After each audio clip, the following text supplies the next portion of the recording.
मैं प्रकाश प्रजापति वाराणसी से e learning with Durgesh में आप सभी लोगों का एक बार फिर से स्वागत करता हूँ। आज हम सभी लोग पढ़ेंगे वर्णमाला। संस्कृत हम लोग पढ़ रहे हैं और संस्कृत के क्रम में हम लोग आज प्रारंभ करेंगे वर्णमाला और वर्णमाला को समझेंगे। वर्णमाला एक बेहतरीन चैप्टर है जो एक तरीके से संस्कृत के जो व्याकरण है उसको समझने में तो मदद करता है, साथ में संधि समास में भी ये प्रयोग होते हैं। कहेंगे सर ये कैसे प्रयोग होते हैं? तो आखिरकार हम संधि में क्या करते हैं? वर्णों का ही तो संयोग करते हैं, वर्णों में ही तो चेंजिंग आती है। तो हमको ये जान लेना परम आवश्यक है कि वर्णमाला जो है किसी भी भाषा की जो उसकी वर्णमाला है उसको जानना बहुत जरूरी होता है। तभी हम समझ पाएंगे उसमें क्या क्या चेंजेस और किस तरीके से हो रहे हैं, उसके व्याकरण क्या है। तो चलिए आज हम लोग बात करेंगे वर्णमाला पर। अब हम इसको वर्णमाला बोलें या वर्ण विचार बोलें, कोई बहुत बड़ी अंतर नहीं है। ठीक है, तो हम लोग बात करेंगे वर्णमाला। किसी भी भाषा में उसके अपने वर्ण होते हैं, उस भाषा के अपने उसमें ध्वनियाँ होती हैं, उसके बोलने की तरकीब होती है, उसमें अलग उसका अपना व्याकरण होता है। इसी तरीके से हम लोग संस्कृत में पढ़ रहे हैं वर्ण विचार या वर्णमाला। तो वर्णमाला में वर्ण क्या होते हैं? अब यहाँ से हम लोग देखिए बेसिक स्टार्ट करेंगे, यहाँ से क्वेश्चन बनना स्टार्ट हो जाता है, बहुत सारे एग्जाम में क्वेश्चन यहाँ से बन जाते हैं। तो ये वर्ण क्या होता है? अगर आप लोग लिख रहे हैं तो बिल्कुल लिख सकते हैं, अदरवाइज नोट्स वगैरह मिल सकता है इसकी, जो लिख रहे हैं वो तो हम शेयर कर ही देते हैं आप लोग साथ में। तो ध्यान से देखिएगा, वर्ण क्या होता है? जिसका क्षरण न हो। हाँ? ना क्षरत इति अक्षर, अक्षर ही वास्तव में वर्ण होते हैं। जिसका क्षरण न हो वही वर्ण है। जैसे मान लीजिए अ, ई, उ, हाँ, ए, ओ, ये सब वर्ण है। क, ख, ग, घ, ये सब वर्ण है। ये सब क्या है? सब वर्ण है। ये इनका क्षरण नहीं होता है। तो न क्षरत इति अक्षर है। संस्कृत में आप लोग पढ़ रहे हैं तो संस्कृत की लाइनें जो हम लिख रहे हैं इसको आप लोग ध्यान से करते चलें, क्योंकि ये इसी से क्वेश्चन बन करके आ जाता है, कई बार आ जाता है। जैसे लिख देंगे कि न क्षरत इति डॉट डॉट डॉट अक्षर, फिर नीचे लिख देंगे समास, नीचे लिख देंगे उपसर्ग, नीचे लिख देंगे प्रत्यय। इस तरीके से लिख देंगे तो आप उसको, ये जो लाइन संस्कृत की होती है एक तरीके से कोट्स जैसा होता है, उसी तरीके से अगर आप लोग इसको करते चलेंगे, बहुत ज़्यादा मैं कुछ नहीं लिखवाता हूँ, थोड़ा बहुत चीज़ मैं लिखवाऊंगा करवाऊंगा, ज़्यादातर समझने समझाने पर मेरी ध्यान रहेगी और आप लोग निश्चित तरीके से समझ जाएंगे, अपने आप से सारी चीज़ें लिख लेंगे। तो वर्ण क्या है? तो जो महत्वपूर्ण चीज़ें उसको लिखेंगे, उसको छोड़िएगा नहीं। ठीक, न क्षरति इति अक्षर, न क्षरति क्षरण होता है, ठीक, न क्षरति, न क्षरति इति, न क्षरति इति अक्षर। जिसका क्षरण न हो वही क्या होता है? वही क्या है? अक्षर है। ध्यान देना, न क्षरति इति अक्षर, जिसका क्षरण नहीं होता है वही अक्षर है, उसी को हम लोग वर्ण कहते हैं। ठीक, तो हम इसके लिए इसकी एक नीचे एक लाइन लिख देते हैं ताकि हो सकता है कुछ लोग भूल जाएं, तो उसके लिए आप लोग लिख लीजिएगा, जिनका क्षरण या विनाश न हो। ठीक, श्री हरि, ये क्या हो रहा है? जिनका क्षरण या विनाश न हो, जिनका क्षरण, क्षरण मतलब वो विनाश कर सकते हैं, जिनका क्षरण या विनाश न हो, सॉरी न हो लिखे तो न हो लिखे हैं, न हो। संधि पढ़ाते पढ़ाते होता है ना कि ह अलग ओ अलग करो, तो तरीके से अलग अलग हो जाता है। तो जिनका क्षरण या विनाश न हो, ठीक, वे क्या होते हैं? वे अक्षर होते हैं।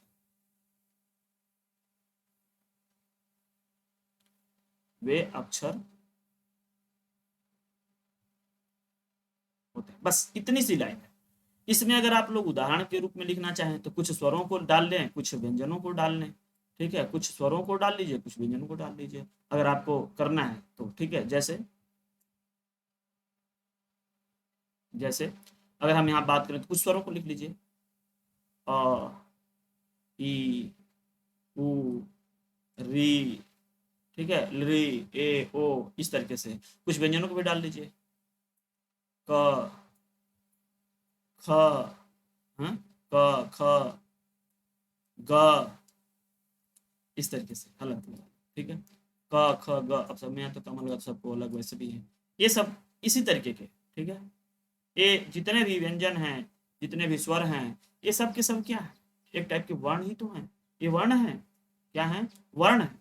जिनका चरण या विनाश न हो वे अक्षर होते हैं। जैसे अ, ई, उ, री, ली, ए, ओ, या क, ख, ग, इस तरीके से जितने भी हैं ये सब के सब क्या है, इनका चरण नहीं होता है, अतः इनको हम वर्ण कह सकते हैं। यही क्या है, यही क्या है, वर्ण कहलाते हैं। और हम सीधे सीधे अगर एक लाइन में कहें तो इन्हीं को हम अक्षर, वर्ण कहें या अक्षर कहें कोई बहुत बड़ी बात नहीं है। तो इन्हीं को हम वर्ण कहते हैं, इन्हीं को हम अक्षर। अगर हम कुछ और बोलें, कुछ इसकी इसके संबंधित कुछ और परिभाषा अगर हम लिखना चाहें, कुछ अन्य परिभाषा या इसके सपोर्ट में कुछ और बात कहना चाहें, तो एक लाइन आप इसको बोल सकते हैं कि हम मुख से जिन ध्वनियों का उच्चारण करते हैं, हम मुख से जिन ध्वनियों का उच्चारण करते हैं उन्हें वर्ण या अक्षर कहते हैं। मुख से और कुछ तो निकलता नहीं, तो हम लोग क्या करते हैं, मुख से हम लोग या हम मुख से, हम मतलब कि मैं केवल नहीं, हम मतलब हम सब मुख से जिन ध्वनियों का उच्चारण करते हैं, जिन ध्वनियों का उच्चारण हम कर सकते हैं, ठीक, वही क्या है, वही वर्ण है, वही अक्षर है। तो क्या लिख देंगे इसके लाइन में, एक लाइन और लिख लीजिए, हम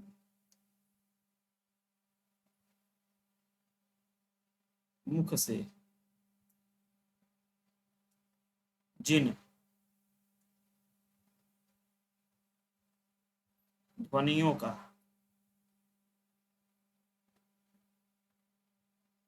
उच्चारण करते हैं, हम मुख से जिन ध्वनियों का उच्चारण करते हैं उन्हें वर्ण या अक्षर कहते हैं, उन्हें वर्ण या अक्षर कहते हैं। ये है वर्ण के बारे में। हमारे समझ से वर्ण के बारे में हम लोग बहुत अच्छे से इतना जान लिए हैं, आप लोग समझ गए होंगे वर्ण क्या है। वर्णमाला में इतना जानिएगा कि सभी स्वर और सभी व्यंजन आते हैं, क्योंकि वर्णमाला से ही हम आगे पढ़ेंगे कि वर्ण दो प्रकार के होते हैं, एक स्वर और एक व्यंजन। तो चलिए हम लोग यहाँ पे अब समझेंगे वर्ण के बारे में। तो ये जो वर्ण है ना, ये दो होते हैं, ठीक, ये वर्ण जो है वो दो तरीके से। नंबर एक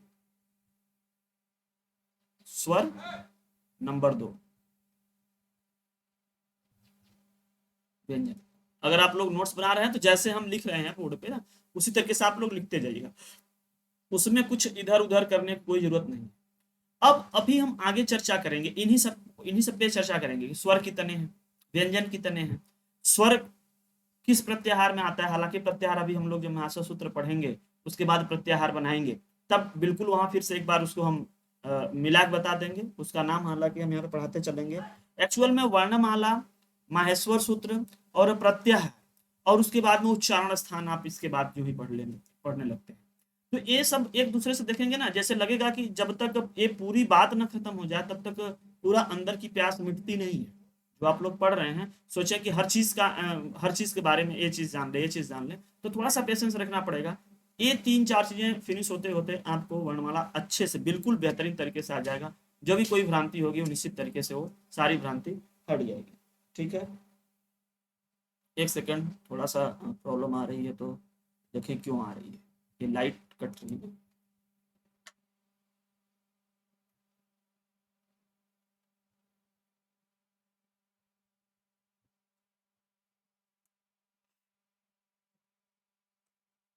तो यह हो जाता है आपका वर्णमाला। तो वर्णमाला में हम लोग पढ़ते हैं दो चीजें विशेष तरीके से, जो हम लोग ध्यान देते हैं, एक स्वर और एक व्यंजन। और उसके बाद जो चीजें और भी बचेंगी, जैसे अयोगवाह वगैरह आता है, तो उसको हम लोग जब माहेश्वर सूत्र भी पढ़ेंगे और उन सबको जब क्लियर करेंगे तो निश्चित तरीके से वो कर लेंगे। तो चलिए आगे चलते हैं। स्वर, अगर एक हल्के में अगर मैं आपको यहाँ बता दूं तो स्वर कितने होते हैं पता है, स्वर होते हैं 9। स्वर कितने होते हैं, स्वर होते हैं 9। और व्यंजन कितने होते हैं, 9 स्वर 37 व्यंजन, इन्हीं में जीव करे मनोरंजन। आप छोटी छोटी लाइनें हैं ऐसे बनाए हैं, गाते चलिएगा तो आसानी हो जाएगा। तो स्वरों की संख्या जो है वो 9 बताई गई है। 9 स्वर 33 व्यंजन, इन्हीं में जीव करे मनोरंजन। ठीक है, और वो स्वर कौन कौन बनेंगे, अभी अब हम स्वरों के बारे में चर्चा करते हैं, फिर हम व्यंजनों के बारे में चर्चा करेंगे, एक एक कर करके हम अब एक एक टॉपिक पे चर्चा करेंगे, निश्चित तरीके से हम आगे की ओर बढ़ेंगे। और एक बात बता दूं, अभी मैं माहेश्वर सूत्र पढ़ाऊंगा, उसके पहले एक बार आप लोग सभी लोग अभी से थोड़ा बहुत बोलना स्टार्ट कर दें, क्योंकि उसको थोड़ा सा यूज हम यहाँ पर करेंगे समझाने के लिए। हालांकि माहेश्वर सूत्र पहले बताते तब भी कोई दिक्कत नहीं थी, क्योंकि पारणी जी जो किए थे, जब भगवान शिव जी की आराधना किए तो उन्होंने प्रसन्न होकर कर करके और नौ जो डमरू बजाए 14 बार, और उस डमरू जो बजा तो उससे जो है सूत्र निकल करके आए, और उसी माहेश्वर सूत्र से प्रत्याहार बनाए गए, और उसी में आप देखेंगे तो वो सारे वर्णमाला को बड़े अच्छे तरीके से एडजस्ट कर करके रखा गया है, आप देखेंगे। या तो ये कहिए कि वास्तव में भगवान की कृपा ही थी तभी, मैं तो संस्कृत वाला हूं तो कहूंगा ही कि भगवान की कृपा ही थी, ऐसा माना जाता है। लेकिन अगर हम वैज्ञानिक तरीके से देखें तो ऐसा लगता है कि सब कुछ एकदम सिस्टमेटिक तरीके से बना बना के सेट करके रखा गया है। और वो आप लोग श्लोक याद रखिएगा, अभी मैं जब उसको महाशय सूत्र में जरूर चर्चा करूंगा, क्या कि नृतावसाने नटराज राजो ननाद काम नव पंचवारम उद्धर्तु कामः सनकादि सिद्धान् एतद्विमर्शे शिवसूत्र जालम, एतद्विमर्शे शिवसूत्र जालम। 9 और 5 14 बार बजाए थे उद्धार कार्य के लिए, किसको, सनकादि ऋषियों को उद्धार कार्य के लिए। तो उनके उद्धार के लिए भगवान ने बजाया, इनको सुनाई दिया, ये पूरा उसको माया सूत्र बनाए, उसके बाद में फिर उसको सेट किए। उसमें से थोड़ी सी चीज जैसे मैं अभी बताऊंगा कि स्वर को अच कहते हैं, स्वरों को अच प्रत्याहार में रखा गया है, स्वर को शुरू के 4 सूत्रों में रखा गया है। तो थोड़ी सी मैं यहाँ पर उसको डिस्कस करूंगा, इसलिए मैं पूरे माहेश्वर सूत्र को एक बार बोलना चाहूंगा, और आप सभी लोग उसको सुन लीजिए ध्यान से एक बार, आवश्यकता पड़ने पर मैं लिख लिख करके बता दूंगा। उसके बाद नेक्स्ट वाले वीडियोस में आप लोगों को पूरी माहेश्वर सूत्र मिल पाएगी, तो ध्यान सुनना। बोलो श्री राम जय जय राम, बोलो श्री राम जय जय राम। अब बोलो आई उड़रिल कय ओंग अयौ च हयवरट लणय मंगण नम झ झाभाया घट धाशा जब गढ़ दाशा खप छठ था चटतावा कपाय शश शरहल। बोलो श्री राम जय जय राम, बोलो श्री राम जय राम, बोलो श्री राम जय राम।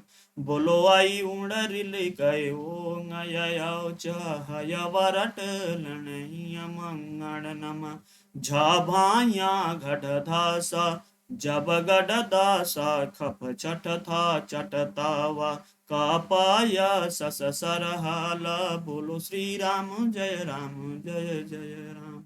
कुछ लोग कहेंगे सर जो आप श्री राम जय राम गा रहे हैं, क्लास है, बहुत सारे। एक चीज बता दूं कि संस्कृत में बहुत सारे, अगर आप देखेंगे तो जो हिंदू धर्म के अनुसार में बहुत सारे पूजा पाठ और तमाम देवी देवताओं का वर्णन आता है, बहुत सारी कहानियां हैं जो इन्हीं से संबंधित हैं। तो आपको ऐसा करना पड़ेगा, जो लोग ज्ञान के लिए पढ़ रहे हैं, अगर वो बुद्धिमान है वास्तव में तभी पढ़ रहे हैं, और जब वो पढ़ रहे हैं ज्ञानी हैं तो उनको ऐसा प्रश्न नहीं करना चाहिए। अगर उनको कुछ ऐसे बुरा लगे तो इसलिए क्षमा चाहते हैं, लेकिन इसी को आधार बना कर करके हम लोग इसी नैया से पार हो जाएंगे। इस संस्कृत के जो बहुत कुछ क्लिष्ट समस्याएं हैं, कुछ बहुत सारगर्भित समस्याएं हैं, उसको समझते हुए हम लोग धीरे धीरे पार हो चलेंगे। तो नव स्वर 33 व्यंजन इन्हीं में जीव करे मनोरंजन। तो इसमें अगर हम बता दें स्वर को, तो स्वर को अच भी कहा गया है। अभी अब देखो ये जानकारी जो मैं बता रहा हूं इसको आप लोग क्लियर करोगे प्रत्याहार में। स्वरों को अच कहा गया है, ठीक, अच प्रत्याहार में आते हैं, इसलिए स्वर क्या है, अच है। व्यंजन को हम हल प्रत्याहार में रखते हैं, इसलिए इनको हम हल भी कहते हैं। स्वर को ही हम लोग क्या कहते हैं, अच कहते हैं, और इसी को, इस व्यंजन को हम लोग हल कहते हैं। इस बात को आप अपने दिमाग में अभी रख लो, बाद में हम इसको और क्लियर कर देंगे। और एक चीज और कभी कभी पूछ लिया जाता है कि स्वरों को माहेश्वर सूत्र में कितने सूत्रों में रखा गया है। तो शुरू के जो 4 सूत्र हैं, ठीक, शुरू के जो 4 सूत्र हैं उसमें स्वरों को रखा गया है, और अंतिम के जो 10 सूत्र हैं, एक सेकेंड, लाइट,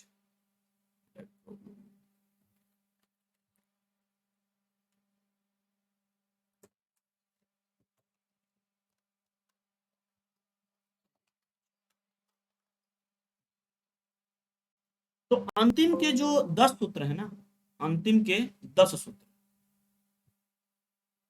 इसमें क्या है, अंतिम के जो 10 सूत्र हैं इसी में व्यंजन रखे गए, इसी में हल रखा गया है। जो हल है इसी में रखा गया 10 सूत्रों में। कहाँ कहाँ से रखा गया, थोड़ा सा एक बार सुने रहेंगे तो आगे याद रहेगा। अ ई उ ल ऋ ल क ए ओ ङ ऐ औ च, ध्यान सुनिए, अ ई उ ल ऋ ल क ए ओ ङ ऐ औ च, 4 सूत्र हो गए। अ ई उ ल ऋ ल क ए ओ ङ ऐ औ च। फिर स्टार्ट होता है 9वें 5वें से, हयवर टलणय मंगल नम झाभाया गढ़ धासा, जब गढ़ दासा खप छठ था चट तावा कपाय सस सरहल। गाते गाते हम आपको याद न करवा दिए तो कहिएगा, जितने लोगों को याद नहीं होगा ना, पक्का अब हमारे साथ बस सुनते रहो, याद हो जाएगा। तो अंतिम के 10 सूत्रों में केवल व्यंजन रखे गए हैं, हल रखे गए हैं, और शुरू के 4 सूत्रों में केवल स्वर रखे गए हैं। अब हम लोग क्रमवार अध्ययन करेंगे स्वर के बारे में और व्यंजन के बारे में। तो सबसे पहला टॉपिक हम लेते हैं यहाँ पर स्वर। ठीक, सबसे पहला पॉइंट हम लोग स्टार्ट करेंगे। अब पढ़ाई में देखो धीरे धीरे अब घुस रहे हो आप लोग। अब हम लोग बात करेंगे स्वर की। नंबर 1, स्वर। इस स्वर के लिए एक लाइन की परिभाषा, एक लाइन आप लोग याद रखना, एक इसके संबंध में एक महत्वपूर्ण लाइन है, इसको याद रखना। क्या है, स्वयं राजन्ते इति स्वराः, जो स्वयं राज करते हैं वही स्वर हैं, या जो स्वयं ही बोले जाएं, या ऐसे वर्ण जिनके उच्चारण में किसी अन्य वर्ण की आवश्यकता न पड़ती हो, वे स्वर कहे जाते हैं। लेकिन जो संस्कृत में हम बताए हैं लाइनें होती हैं, उसको आप लोग याद रखना। कभी कोई क्वेश्चन पूछ सकते हैं, स्वयं राजन्ते इति डाट डाट डाट, स्वर, व्यंजन, अयोगवाह, ऐसे से लिख देंगे ना, या सभी इस तरीके से लिख देंगे। तो अब इस तरीके से लिख देंगे तो जो लोग इस लाइन को जानते होंगे वही करेक्ट कर पाएंगे बहुत अच्छे तरीके से। जितना बस ज्यादा कुछ लिख नहीं रहे हो, थोड़ा थोड़ा लिख रहे हो, तो वो महत्वपूर्ण लाइनें वहीं लिखते चलो। तो क्या है, स्वयं राजन्ते, स्वयं राजन्ते इति स्वरा, जो स्वयं राज करते हैं वही क्या है, स्वर है, जो स्वयं राज करते हैं। अर्थात इनके उच्चारण में किसी अन्य वर्ण की आवश्यकता नहीं पड़ती है, यही क्या है, ये क्या है, आपके स्वर कहे जाते हैं। स्वर कौन कौन से हैं मैं इसको लिखूंगा, और उसके बाद में मैं इसका अभी कैटेगराइज करूंगा कि हाँ एक किस तरीके से अलग अलग कौन कौन से स्वर हैं। मैं 9 स्वरों को लिख देता हूँ, ध्यान सुनना, यही 9 स्वर हैं। अ ई उ री री ए ओ ऐ औ, इनकी कुल संख्या 9 है। अब आप लोग अगर बात करें, कहें सर जो है ए ओ ऐ औ को ए ऐ ओ औ कर लें, देखिए आप अपनी जो ज्ञान है हिंदी वाली उसको आप वहीं पर रखिए, वहां पे बिल्कुल अच्छे से काम देगा। हमारी वाली ज्ञान अगर जो संस्कृत वाली है इस तरीके से अगर यहाँ पे करेंगे, निश्चित तरीके से कहीं नहीं अटकेंगे, न संधि पढ़ने में अटकेंगे, न समास पढ़ने में अटकेंगे, कहीं भी न प्रत्याहार पढ़ने में अटकेंगे, कहीं भी गड़बड़ी नहीं करेंगे। अगर आप लोग इसके क्रम के साथ में छेड़छाड़ करोगे, निश्चित तरीके से परेशान रहो। जैसे मैं बताता हूं, जब ई को यड़ चित, यण में जो इक का यण हो जाता है तो इक में ई उ री आता है, और जब हम उसमें यड़ बताते हैं तो होता है य व र ल। हिंदी में क्या पढ़ते हैं आप लोग, य र ल व। हिंदी में और संस्कृत में सबसे बड़ी अंतर हम जो मतलब आप लोग बता दें, ध्यान रखना, कोई पूछे तो एक ऐसे ही जनरल में ध्यान देना, वास्तविक अंतर है, मतलब उसके क्रम में अंतर तो है। यहाँ पे क्रम का विशेष ध्यान है, ध्यान देना। क्रम अगर ध्यान से ध्यान दिए रहोगे, क्रम नहीं टूटेगा, तो संधि वगैरह पढ़ने में, सूत्रों को पढ़ने में, समझने में कोई दिक्कत नहीं आएगी। हिंदी में क्या पढ़ते हैं आप लोग, य र ल व पढ़ते हैं, हमारे संस्कृत क्या पढ़ते हैं, यण प्रत्याहार के अंतर्गत य व र ल, और उसका एक क्रम है। अगर य व र ल पढ़ते हैं तो ई का य हो जाता है, उ का व हो जाता है, री का र और री का ल हो जाता है। बड़ा सिस्टमेटिक बनाया गया है। अगर आप लोग इसके क्रम को उलट फेर कर दोगे, पता चला ई का र पे जाने लगेगा, उ का कहीं और जाने लगेगा, री का कहीं और, तो सब हो जाएगा डिस्टर्ब। तो इतना मतलब उसमें छेड़छाड़ मत कर, जैसे हम कर रहे हैं वो बिल्कुल सही तरकीब है। बहुत ही अच्छे तरीके से बनाया गया है, तो आप लोग इसी में ढलने की कोशिश करें। झूठे ही हम नया नियम बनाए, इससे अच्छा है कि उसको हम अच्छे से समझ लें, ना समझ लें उसके बाद फिर फौरुक हो जाए, ज्ञान हो जाए, तो फिर आप कुछ भी करो। तो स्वयं राजन्ते इति स्वरा, अ ई उ रील री ए ओ ऐ औ, 1 2 3 4 5 6 7 8 9, ये 9 स्वर पूरा है आपके, यही 9 स्वर बताए गए। कहेंगे गुरु जी आ कहाँ गए, दीर्घ ई कहाँ गया, दीर्घ ऊ कहाँ गया, दीर्घ री कहाँ गया, ये सब कहाँ चले? तो मैं बता दूं, अकेला नहीं है, के कुल 18 भेद आएंगे। ऐसे मूल रूप में आप 3 पढ़ते हैं, जैसे दीर्घ प्लुत ऐसे ह्रस्व दीर्घ ई, सॉरी ह्रस्व ई, दीर्घ ई, प्लुत ई, इस तरीके से आप पढ़ेंगे। तो ये बहुत सारे उसके फिर उसमें अनुनासिक, अननुनासिक, उदात्त, अनुदात्त, स्वरित, तो लंबा प्रोसेस हो जाएगा। ओ 18 फिर 18 ई, फिर 18 ऊ, ये कैसे बनेंगे, 18 री कैसे बनेंगे, मैं इन सबको बता दूंगा कि इनके और प्रकार कैसे हैं। ये किसी क्लास में आगे हम जब ये पढ़ा लेते हैं तो आगे बता देंगे, ठीक है। और खास तौर पे उच्चारण स्थान के अंत तक बता देंगे, या फिर इसमें उच्चारण स्थान के अंत तक सही रहेगा, क्योंकि उसमें हम बोलेंगे कि कैसे उदात्त, नीचे उदात्त कैसे होता है, अनुदात्त, उदात्त और स्वरित, स्वरित उदात्त, अनुदात्त, उदात्त स्वरित, जो ये चीजें तीन चीजें हैं, ये तो वास्तव में प्रयत्न में मिलेंगी, एग्जैक्टली वहां पे मिलेगा, बट उसके पहले मैं आपको बता दूंगा पूरा, और इसके सिंबल कैसे लिखे जाते हैं। तो स्वर हो गए। अब स्वरों के बारे में अगर हम बात करें, तो स्वर भी हमारे यहाँ दो तरीके के, यहाँ पे जो स्वर हैं ये, इसको हम दो तरीके से इसमें डिवाइड कर सकते हैं। ध्यान देना, यह तो एक बन गया है उत्पत्ति है ना, उत्पत्ति के आधार पर यहाँ पे जो स्वर हैं उसको हम दो तरीके से कर सकते हैं। नंबर 1, अब मूल स्वर, और नंबर 2 संयुक्त स्वर।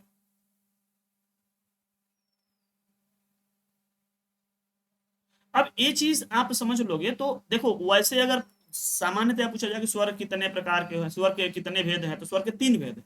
कौन कौन? ह्रस्व, दीर्घ, प्लुत। वो क्या है? वो क्या है? उच्चारण काल के हिसाब से। अभी उच्चारण काल में मैं एक श्लोक बताऊंगा, क्या क्या है।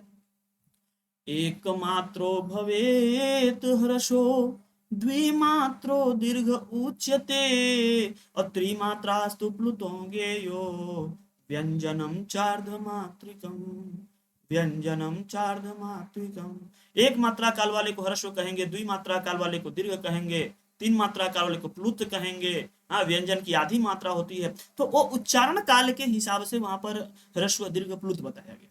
यहाँ पर अगर संरचना के हिसाब से पूछ लिया जाए, वैसे जल्दी पूछते नहीं संरचना के हिसाब से, लेकिन आपको पता होना चाहिए कि इसकी उत्पत्ति जब हो रही थी, या इसके जब बन रहा था यह, तो इसमें किस तरीके से ये आया, किस तरीके से ये बना। तो मूल रूप में जो है ना, मूल स्वर केवल 5 ही हैं, ध्यान देना, मूल स्वर 5 हैं और संयुक्त स्वर 4 हैं। मैं ये उसके जस्ट बगल में नंबर डाल रहा हूँ, आप हमारे कुछ दिन क्लास लेंगे तो समझ जाएंगे कि उसके बगल में जो हम नंबर लिख रहे हैं वो किससे संबंधित है, या जो पढ़ रहा है उसको पता हो जाएगा कि यह कितने हैं, यह लिखे हैं।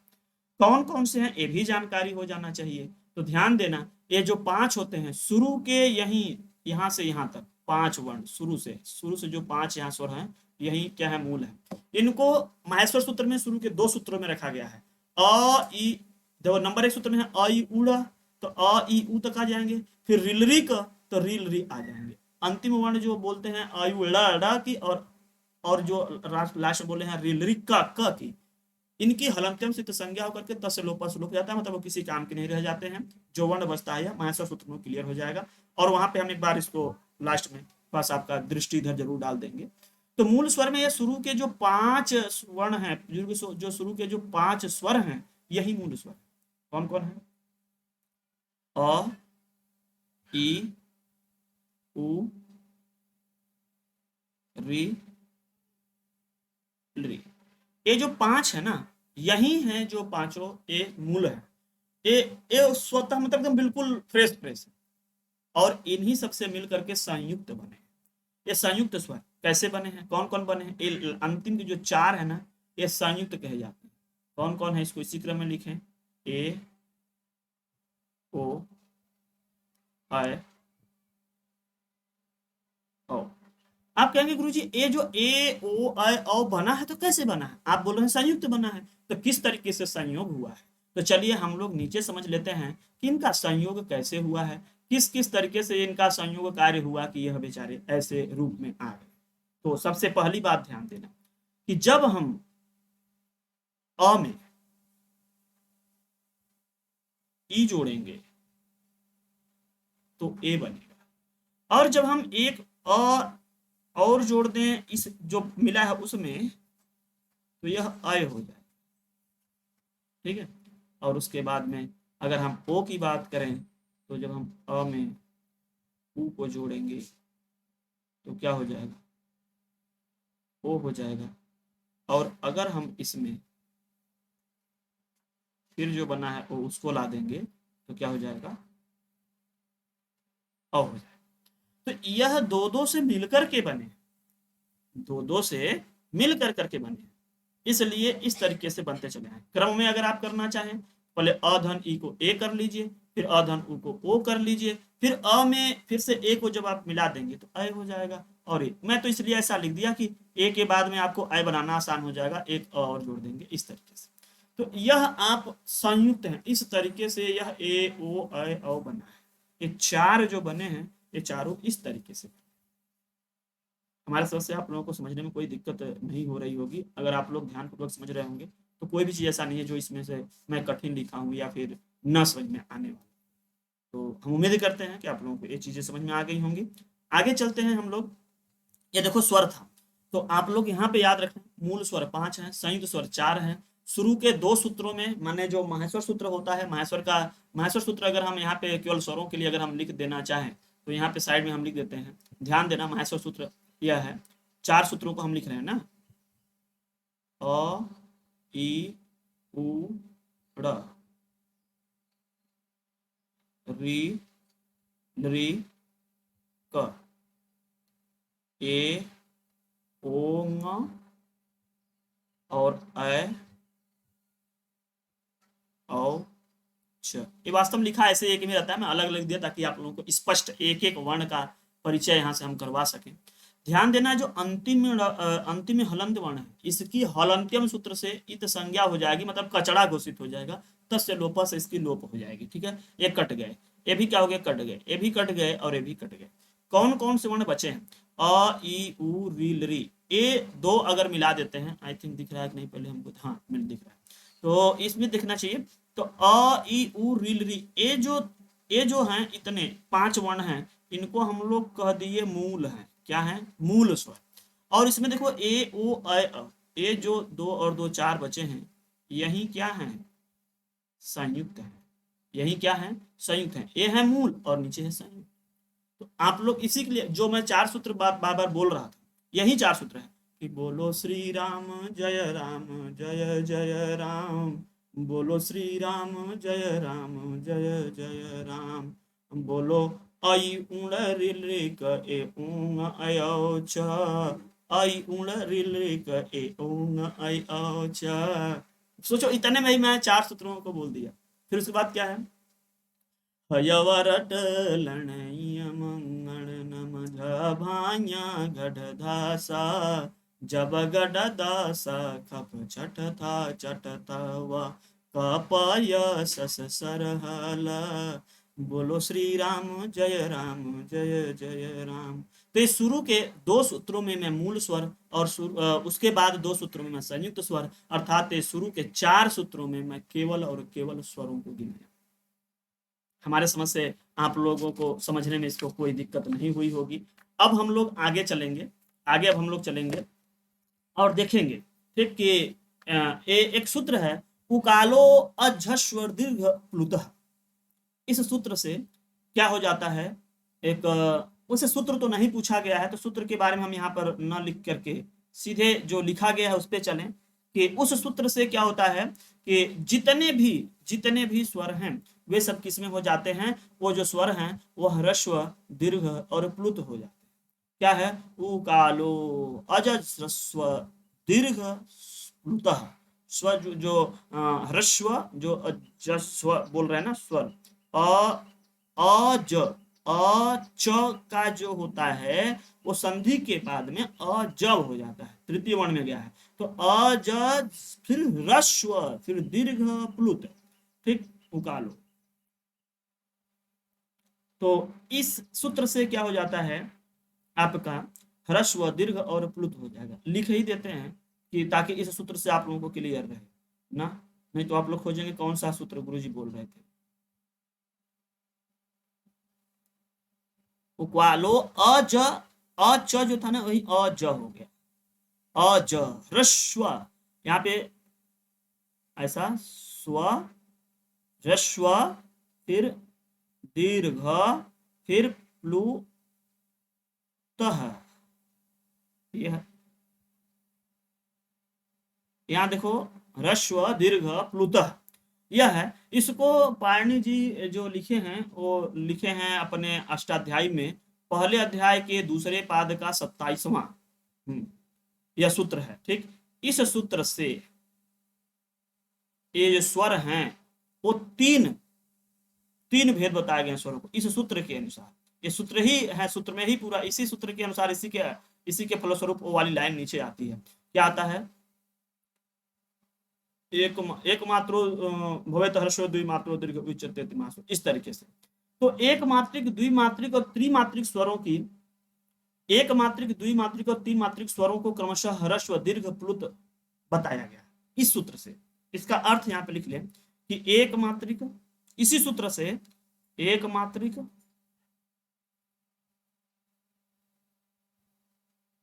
द्विमात्रिक,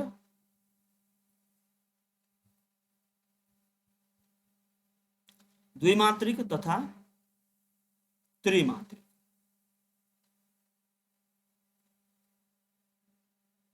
तथा त्रिमात्रिक स्वरों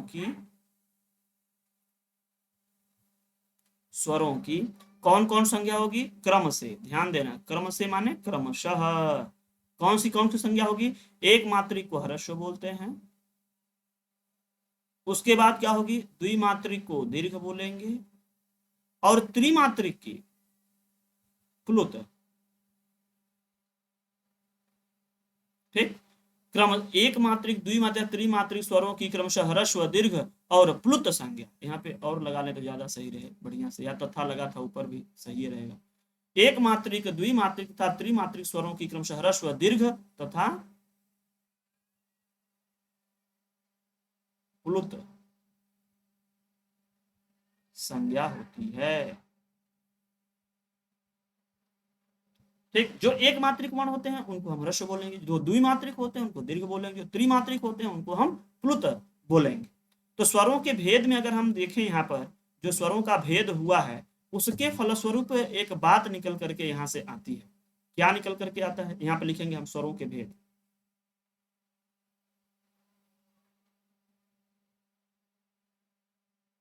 स्वरों के भेद, तो स्वरों के मुख्यतः कितने भेद हैं, कुल 3 भेद है। ध्यान देना, स्वरों के भेद कितने हैं, 3 है। नंबर 1 ह्रस्व, फिर दीर्घ, फिर प्लुत। इसको हम कलर चेंज कर लें ताकि पढ़ने में आप लोगों को एकदम अच्छे से समझ में आता जाए। वो कलर से भी बहुत कुछ समझ में आ जाता है कि हाँ ये है, ये है, ये नहीं है, ये। ठीक है, तो यहाँ पे ध्यान देना, नंबर 1 ह्रस्व,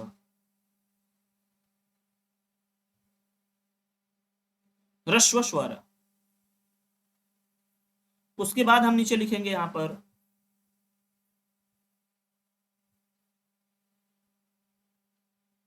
दीर्घ स्वर, फिर नीचे लिख देते हैं हम यहाँ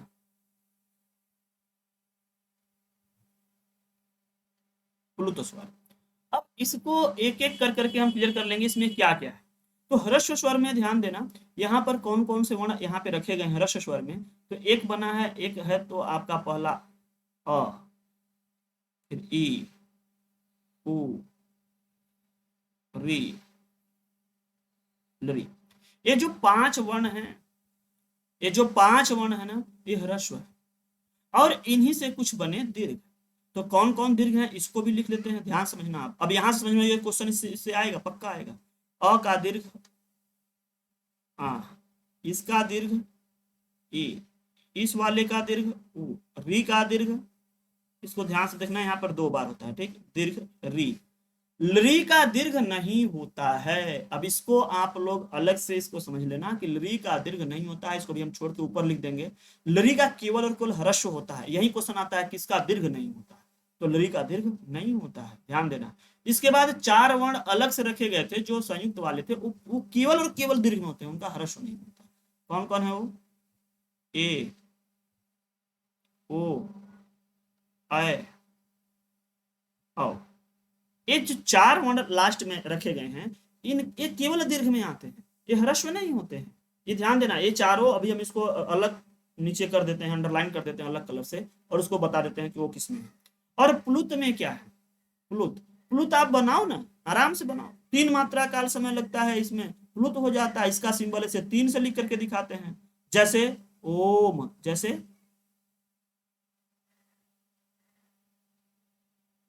ओम, 3 मात्रा काल का समय लगता है इसमें, है कि नहीं?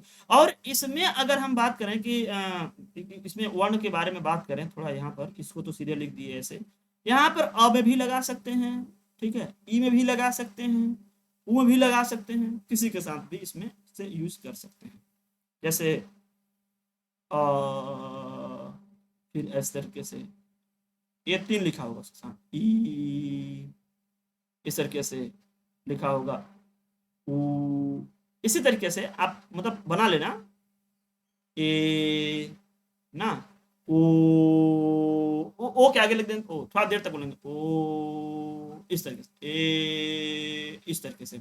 तो अ का भी बन जाएगा, ई का भी, उ का भी, किसका किसका बनेगा जब हम स्वरों उसके बारे में बताने लगेंगे, तो एक एग्जैक्टली बता देंगे। फिलहाल यहाँ पे जो 2 क्वेश्चन बन करके निकल के आते हैं, वो यही ऊपर वाले दोनों में से दिमाग में बार बार वो चल रहा है, पहले हम इसको बता दें, अदरवाइज इसी से क्वेश्चन बनने वाला है।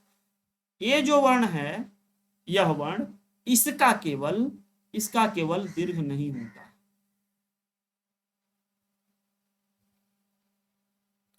मैं क्या लिखा? मैं क्या लिखा? ली वर्ण का दीर्घ नहीं होता। इसको अभी नीचे हम एक लाइन क्लियर में करके लिख देते हैं फिर से।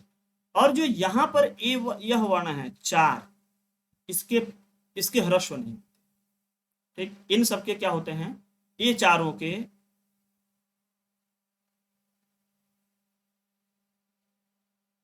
यहाँ पे हम लिख देते हैं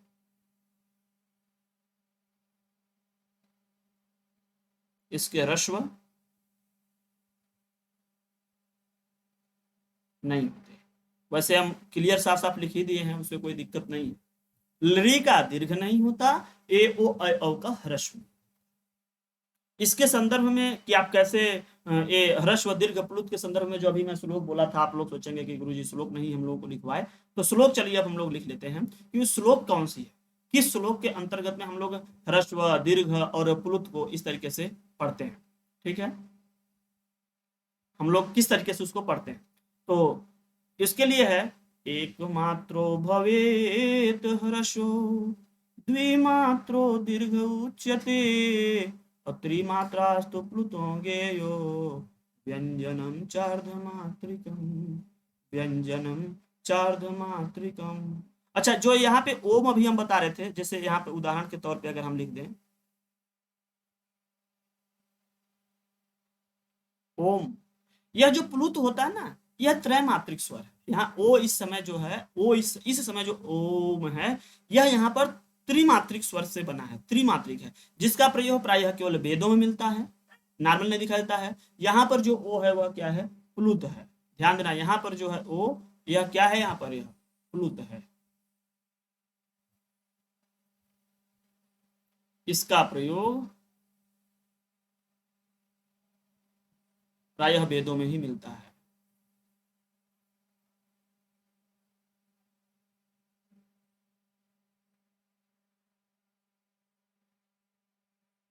चल, अब यहाँ पे वो श्लोक लिख लो, ताकि आप लोगों का यहाँ से एक काम फिनिश हो जाए, कोई दिक्कत नहीं है। एक इसको समझ लेते हैं, उसके बाद फिर हम लोग चलते हैं व्यंजन की, ठीक है। तो यहाँ पर एक जो श्लोक है, आप लोग संस्कृत पढ़ रहे हैं तो संस्कृत में बनिए, संस्कृत जैसा कुछ करिए। तो एकमात्रो भवेत हर्षो,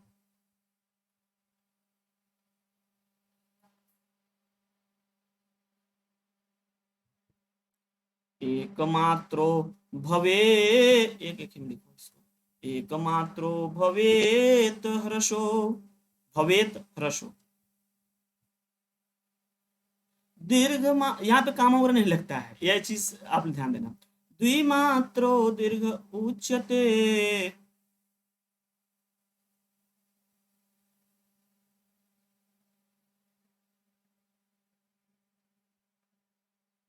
दीर्घ मात्रो दीर्घ सॉरी द्विमात्रो दीर्घ उच्यते और त्रिमात्रास्तु प्लुतो गेयो।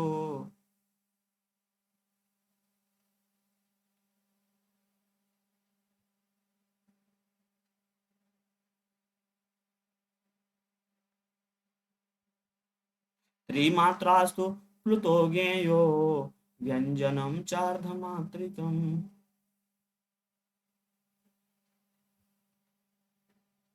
चार्ध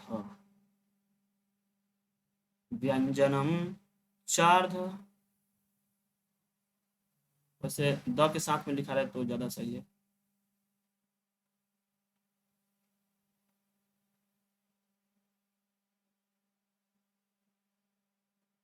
ठीक है, आप लोग ध्यान सुनने, क्या है मेरे पीछे तो नहीं जा रहा है, एक सेकेंड थोड़ा सा।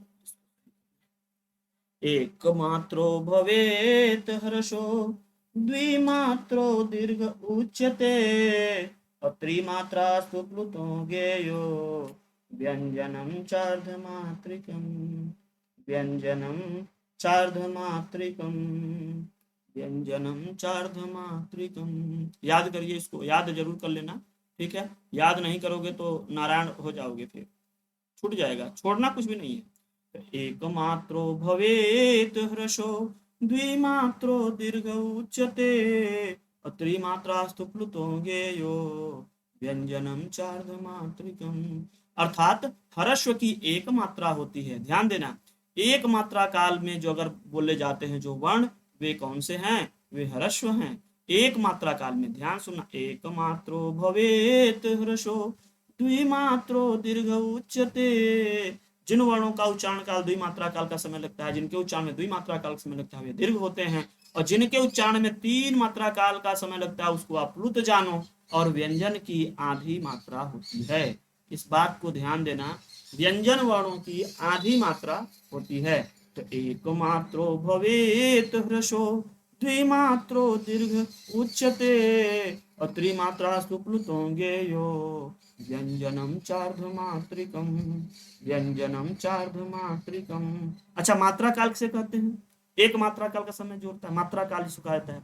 तो पलक झपकने भर का जो ऐसे आप एक ऐसे करते हो, ऐसे अब हम आराम से करके बंद करके खोले, वो बात नहीं, बस केवल जैसे आप देखते देखते ऐसे कर लेते हो।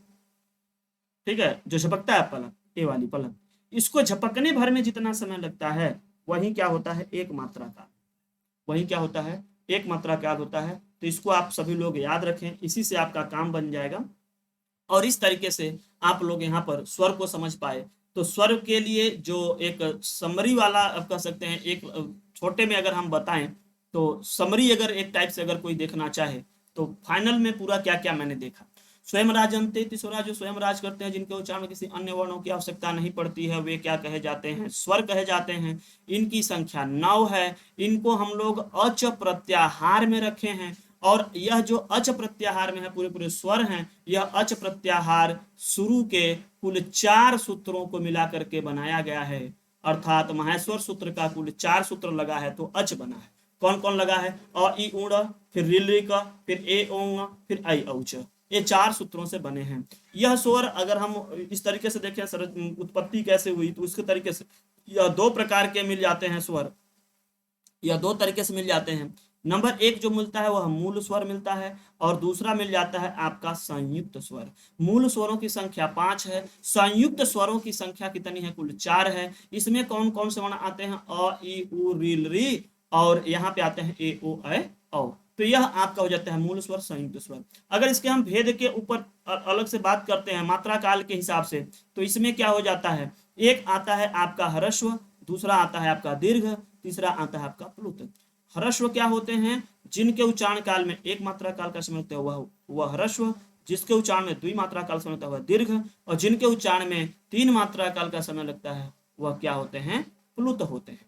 ठीक है, तो ह्रस्व दीर्घ प्लुत, इनकी संख्या आप लोग ऐसे ना करके रटे। अगर करना भी चाहें, जो मैं ऊपर लिखा हूँ वो आप कर सकते हैं। और ई उ रील री, फिर दीर्घ वाले में आ ई उ री, फिर री नहीं होता है, ए ओ ऐ औ, ऐसे कर सकते हैं। और प्लुत, तो इसके संदर्भ में आपको एक मैं श्लोक बता दिया। वे कौन कौन हो गए आपके? वह श्लोक कौन कौन हो गए? कौन से हो गए? कि एक मात्रो भवेत हर्षो द्विमात्रो दीर्घ उच्यते त्रिमात्रास्तु प्लुतो ज्ञेयो व्यंजनम चार्धमात्रिकम। यहाँ पर ध्यान देना, हर्ष में व्यंजन की आधी मात्रा होती है। कभी क्वेश्चन पूछा सकता है व्यंजन कितनी मात्रा, आप कहोगे व्यंजन की आधी मात्रा। हर्ष की एक मात्रा, दीर्घ की इसकी एक मात्रा, दीर्घ की दो मात्रा, प्लुत की तीन मात्रा। ठीक, और ध्यान देना हर्ष में जो लरी है ना, यह सदैव हर्ष रहता है, इसका दीर्घ नहीं बनता। और इसमें ए ओ अय औ जो चार आते हैं, ए ओ अय औ, ये जो चार मिलते हैं, इन चारों की जो है, इन चारों का हर्ष नहीं बनता। ये बात अगर आप याद रखे हैं तो आपका संपूर्ण यह कार्य हो जाएगा स्वर से संबंधित। बस इतने से ही अगर आप रिवाइज करना चाहें बार बार बार बार बार बार तो यही कर सकते, इतने से आपका कार्य हो जाए। अब आगे जो हम लोग बात करेंगे, जो हम आगे बात करेंगे वो बात करेंगे व्यंजन पर। ठीक है, तो चलिए मिलते हैं नेक्स्ट क्लास में।